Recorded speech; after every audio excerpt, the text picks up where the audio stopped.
এখান থেকেই মূলত সূর্যোদয় দেখা যায়। সূর্যোদয় দেখতে চাইলে অনেক ভোরে আসতে হবে।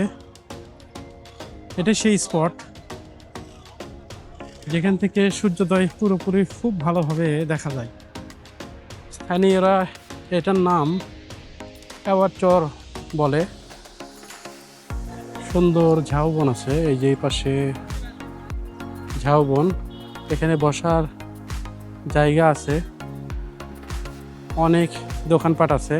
জায়গাটা আমার কাছে ভালোই লাগছে। সকালে আসলে খুব ভালোভাবে সূর্যোদয় দেখা যাবে বলে মনে হচ্ছে।